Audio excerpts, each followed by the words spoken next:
I came home to a disaster zone. Water poured out from under my front door like a broken dam, cascading down my porch steps in thick, bubbling waves. The moment I pushed the door open, a wave of warm, musty air hit me, mixed with the sickly scent of damp carpet and ruined furniture.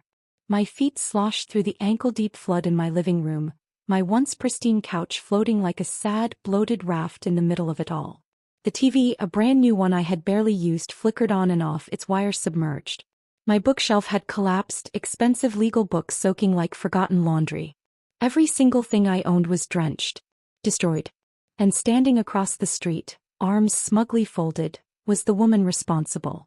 "Oh dear," she called out, her voice laced with fake concern. "I told you bad things happen to neighbors who don't cooperate." Karen, the self-appointed dictator of Willow Creek. I took a slow breath, my fingers clenching into fists at my sides. She was enjoying this. Smug satisfaction curled at the corners of her mouth as she watched me take in the wreckage of my home. I knew at that moment she thought she had won. And that's what made it so much better. Because she had no idea who I was. 3 days earlier I had met her for the first time. The movers had barely finished unloading my last box when she strutted into my driveway, clipboard in hand and superiority radiating from her pores. She was the type of woman who looked like she had been cast directly from a suburban nightmare. A perfectly coiffed bob, a cardigan even though it was 90 degrees outside, and an expression that screamed, "I'm better than you." "Welcome to the neighborhood," she said, smiling though it didn't reach her eyes. "I'm the president of the Willow Creek Community Committee, and I just wanted to introduce myself and explain how things work around here. I had just finished a long week of trials, and the last thing I wanted was an unsolicited sales pitch for an HOA that I wasn't even legally bound to. Still, I had manners, so I nodded. "Nice to meet you," I said. "But I'm not really looking to join anything right now. Just hoping to enjoy some peace and quiet." Her smile tightened like she had just taken a bite of a lemon. "Oh," she said, tilting her head. "I see. Well, just so you know, our community is very tight-knit. We have monthly meetings, regulations to keep everything in order, and, well, people expect their neighbors to participate. It's a matter of respect." I glanced at her clipboard, already suspecting she was the type to enjoy rules a little too much. "Appreciate the information," I said. "But I'm going to pass." The polite mask slipped for just a second. A flicker of irritation crossed her face before she plastered on a fake, syrupy smile again. "Of course," she said, her voice dripping with something close to condescension. "Just don't be surprised if it's difficult to fit in." I didn't think much of it at the time. But then the next morning my mailbox was stuffed with 5 different notices for infractions that didn't even exist. Improper landscaping, I hadn't even unpacked my gardening tools. Trash left outside for too long, it was in a sealed bin like normal people did. Excessive noise complaints, I had literally been asleep. I found it amusing, really. She was trying to play games and I was too tired to care. Then came the lawn flamingos. Bright pink plastic and multiplying like rabbits. Every morning there were more, dotting my yard like a neon invasion. The moment I removed them, more would appear. A silent war of passive-aggressive lawn decor. And still I ignored her. That must have driven her insane. Because she escalated. I came home one evening to find that my front yard had been TP'd. White ribbons of toilet paper clung to my trees like party streamers.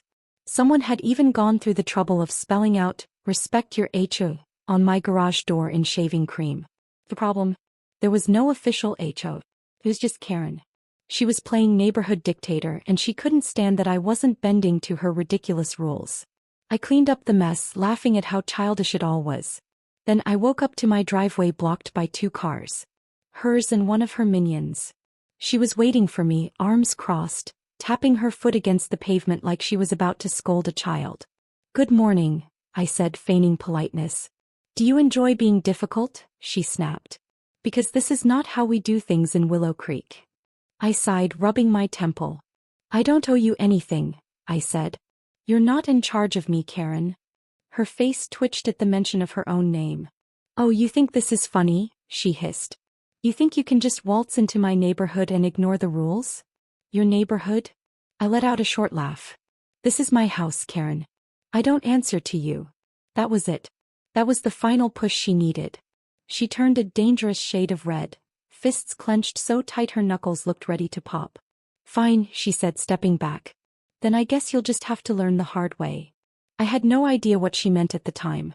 But now, standing in my flooded home, watching her gloat from across the street, I understood. She had actually done it. She had broken into my property, turned on my outdoor hoses, and pumped water directly into my house. And she was proud of herself. I stepped out onto my porch, the water still streaming out behind me, and met her gaze.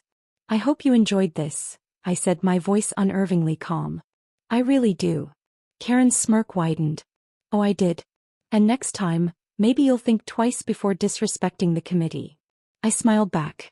Oh, Karen, I said, shaking my head. You really should have done your research. Her brow furrowed. What? I took a step forward, lowering my voice just enough to make her lean in slightly. I'm a federal prosecutor. The color drained from her face so fast it was almost artistic. She stammered, her lips parting, then closing, then parting again like a fish gasping for air. And then, for the first time since I met her, she had nothing to say. Karen stood frozen, her smug expression vanishing as the weight of my words sank in. The color drained from her face so quickly it was almost comical. She opened her mouth to respond, but nothing came out. It was as if she had forgotten how to form words. A moment ago she had been riding high on the belief that she had won, that she had forced me into submission. Now she was realizing that she had just declared war on someone who knew how to end people like her legally and thoroughly. She blinked rapidly, her hands twitching at her sides. You're... what? She finally managed to croak. I smiled, slow and deliberate. A federal prosecutor, Karen. You know, the kind of person who prosecutes crimes? Like felony vandalism? Like property damage? Like fraud? I let the words settle, enjoying the way her jaw clenched so tightly it looked like she might crack a tooth. Karen wasn't stupid. Arrogant? Absolutely. Entitled? Beyond belief. But not stupid.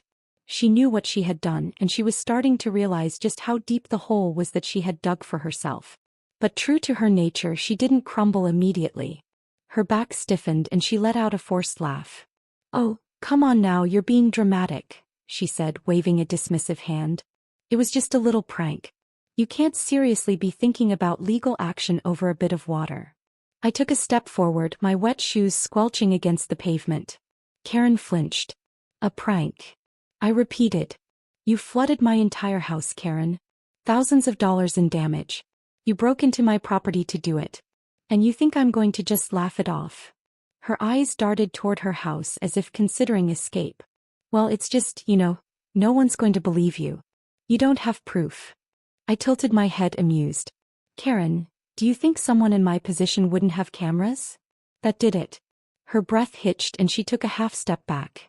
You don't. I pulled my phone from my pocket and tapped the screen a few times. Then I turned it toward her. The video played in crisp, clear resolution. The moment her ridiculous little plan had taken shape. There she was, in my backyard, twisting the hose onto a pump, shoving it through my open window and turning it on. The grin on her face as she watched the water pour in. The way she adjusted the flow like she was setting up some sort of twisted indoor fountain. The way she scurried away, checking over her shoulder like a cartoon villain. Her face went blank. That's not me, she tried weakly. I let out a laugh. Oh, it definitely is. I flicked to another video. This time it was her standing outside my house earlier that day, staring at the water seeping under the door and smirking. She paled further, looking around wildly as if expecting someone to swoop in and save her. You can't do this to me. I have connections. The sheriff is my friend. I raised an eyebrow. That's funny because I just got off the phone with him. He's coming by in the morning to take my statement. And you know what's even better? I took a step closer, lowering my voice. You've bragged about this, haven't you? To your little minions. Her lips parted, but no words came out. She had. I knew she had. People like Karen couldn't help but gloat. She probably thought her little HOA cronies found her antics amusing. But now, every single one of them would be scrambling to distance themselves from her. I turned and walked back into my house, ignoring the sound of her frantic breathing behind me. The damage was already done. She had thrown the first stone and now it was my turn.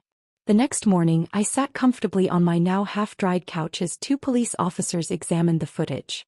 Karen stood outside, pacing on her porch like a caged animal, watching in horror as they took notes, asked questions, and occasionally cast her unreadable glances. Took everything in me not to smile. The officer, a burly man with a thick mustache, leaned back in his chair. "This is some pretty clear-cut evidence," he said. "Breaking and entering, vandalism, criminal property damage. Yeah, this is not looking good for your neighbor." I shrugged, sipping my coffee. "I just want to make sure justice is served." The officer gave me a knowing look. "Oh, it will be." Karen must have realized things were going south because she suddenly stormed over. "This is ridiculous," she screeched, her voice shrill. "I demand to speak to someone higher up." The officer glanced at his partner, then back at her. "Ma'am, we are literally the police."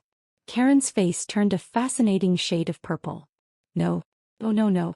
You don't understand. I run this neighborhood. I keep everything in order." The officer sighed, flipping his notebook shut. "Ma'am, all I understand is that you committed a felony." Karen let out a high-pitched noise somewhere between a laugh and a sob. "You're arresting me? Over this? He's just being vindictive." She pointed at me, eyes wild. "He's a lawyer. He hates me." I smiled. "I don't hate you, Karen. I just believe in justice." Her mouth opened and closed, her breath coming in short gasps. She looked ready to lunge at me, but the officers stepped between us before she could do something else stupid. The cuffs clicked around her wrists a moment later. "You can't do this," she shrieked, struggling as they led her toward the patrol car. "I have rights. I'll sue you. I'll—" The car door slammed shut, cutting off her rant. I leaned against my doorway, sipping my coffee as she was driven away. That was satisfying. But I wasn't done yet. Karen wasn't just some bored suburban tyrant. She had been playing dirty for years. She had bullied people, threatened them, stolen HOA funds, and lied to the community. I had the evidence. I had the connections. And I had the time. She thought she had won. She had no idea. Karen's screams echoed down the street as the police car pulled away, her protests getting weaker the further she was taken from her so-called kingdom. The neighborhood had fallen completely silent, the usual hum of early morning activity now replaced with stunned gazes and whispered conversations. People peeked from behind curtains, some openly standing on their porches, watching their self-appointed leader be driven away in handcuffs. It was a sight none of them had ever expected to see. I took another slow sip of my coffee, letting the moment settle. The air smelled of freshly cut grass, damp pavement, and the faintest trace of Karen's desperation. It was a beautiful morning. The moment her car disappeared from view, a small group of neighbors started hesitantly gathering near my driveway. At first, they lingered at a distance, shuffling awkwardly, throwing each other uncertain glances. Then one of them, an older woman with sharp eyes and a garden apron still tied around her waist, stepped forward. Did she really do it?" she asked, her voice low, as if saying it out loud made it more real. I glanced at my still draining house and nodded. "Yeah, she really did." A man beside her, a graying father of three I had only seen in passing, let out a long breath. "I knew she was bad, but flooding your house? That's insane." Another woman shook her head, arms crossed tightly over her chest. "We told her to leave you alone. She never listens." There was a murmur of agreement, a shift in the energy of the group. They weren't just shocked, they were relieved. And as the realization settled in that Karen wasn't coming back anytime soon, something else started creeping into their expressions. Something that looked suspiciously like satisfaction. A man in a baseball cap chuckled, shaking his head. "Never thought I'd see the day. Queen Karen finally got taken down." Someone snorted. "Took long enough." I had expected people to be surprised. I had even expected some level of sympathy for her, given how long she had embedded herself into the community. What I hadn't expected was just how many people had been waiting for this. "She's been stealing from the HOA for years," a woman muttered. "Not that most of us even wanted an HOA. He just forced it. Threatened to fine people who didn't comply. Kept saying she was keeping the neighborhood in order." A man next to her scoffed. "More like keeping herself in control." Another neighbor, one I vaguely recognized from late-night jogs around the block, looked thoughtful. "So what happens now? She gets out on bail and comes back." I smiled, slow and deliberate. "She's not getting out." There was a pause. The group exchanged glances, curiosity sparking in their eyes. One of the younger men hesitated before asking, "What do you mean?" I leaned against my porch railing, stretching out the moment. Let's just say, Karen made a few very bad decisions besides flooding my house. Financial fraud. Harassment. Even a few misused funds that the IRS will love to hear about. I took another sip of coffee, watching their reactions. I made some calls. She's going to have a lot more to worry about than just property damage charges. Someone let out a low whistle. The older woman in the garden apron smirked. Well, I'll be damned. It was almost comical how quickly the energy shifted from hesitant concern to open delight. The same people who had once tiptoed around Karen's rules, who had swallowed their frustrations just to avoid her wrath, were now buzzing with an undeniable sense of freedom. So the HOA is dead? Another chuckle passed through the group. Guess it is. People started talking over each other, sharing their own stories of Karen's reign. How she had fined a family for having a pink door that she deemed inappropriate. How she had tried to force a retired couple to cut down their perfectly healthy tree because it blocked the aesthetic of her view.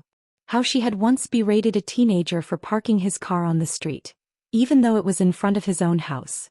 It was like a dam had broken. Years of frustration bottled up and suppressed, now finally spilling out. By the time the sun had fully risen, the neighborhood had transformed. People were laughing. Plans were already being made to remove the ridiculous HOA rules sign Karen had bolted to a community fence. Someone suggested throwing a block party just to celebrate. I watched it all unfold with quiet amusement. The beauty of people like Karen was that they never saw their own downfall coming. She had been so convinced of her untouchable power, so wrapped up in her need to control everything, that she had never once considered the possibility that her kingdom was built on nothing but arrogance and fear. And fear only lasted as long as people believed in it. The moment that fear was gone, so was her power. By the afternoon, the neighborhood felt entirely different. Lighter. As if some invisible weight had finally been lifted. And then, just when I thought the day couldn't get any better, I received a call. I answered on the second ring. Hey, the officer from earlier greeted. Thought you'd like an update. I leaned back in my chair, watching as a group of kids rode their bikes freely down the street, no longer afraid of getting an earful from Karen for playing too loudly. Go on. Your neighbor isn't taking things well, he said, amusement in his voice. Started screaming about corruption the second she got booked. Demanded to speak to the governor. I grinned. Sounds about right. Anyway, she won't be coming back anytime soon. The fraud charges are going to take a while to process, and it looks like some of her old friends aren't too eager to vouch for her now that she's in trouble. I chuckled. Let me guess. Everyone she bullied suddenly doesn't know her? Exactly. I let out a content sigh, glancing up at the sky. It was a beautiful day. Appreciate the update, I said. No problem, he replied. Enjoy your Karen-free neighborhood. I hung up, setting my phone down with a satisfied smile. For the first time since I had moved in my house, my neighborhood felt peaceful. It was a shame it had taken a felony to get there. But then again, some people just had to learn the hard way.